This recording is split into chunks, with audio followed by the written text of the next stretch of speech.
prologue. There was a fierce fight for those bonus seconds. One of the most active teams in today's race was the human-powered health team with, of course, Mieke Kreuger, who's second in the GC, but also very active Evie Kuipers, Nina Buisman and Barbara Malcotti.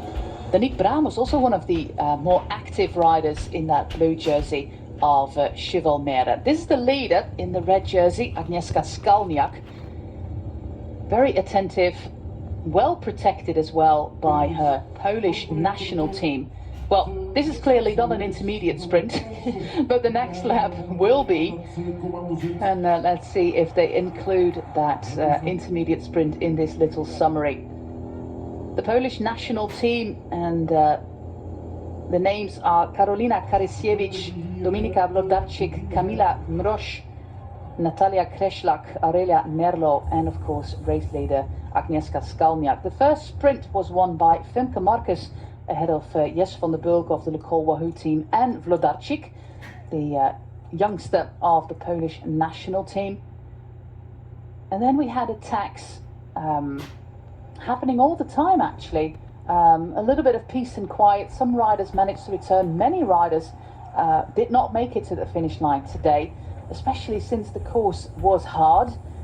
There was a little bit of wind, and if you were just a few minutes behind the peloton, you had to leave the race. So it's really hard to stay at the front.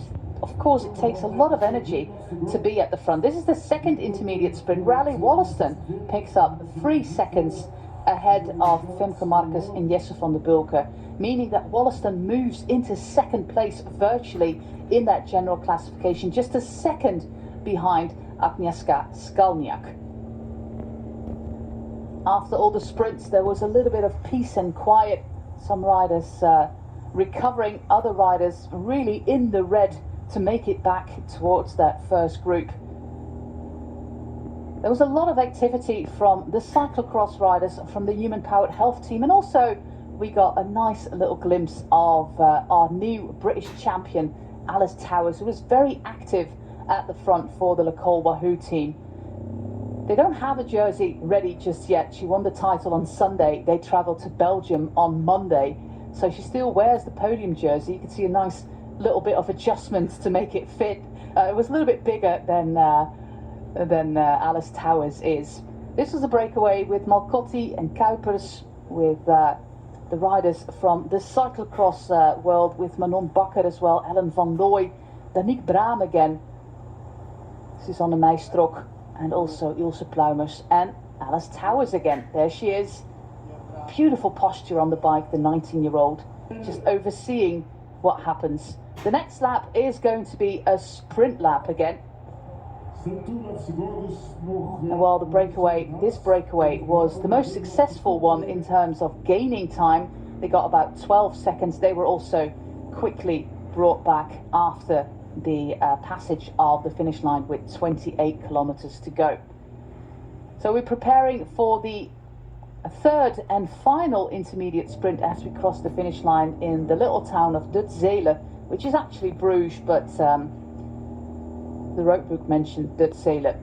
An attack there by one of the riders of Saint-Michel, who are also very active, the riders in the orange jerseys, sponsored by Cake.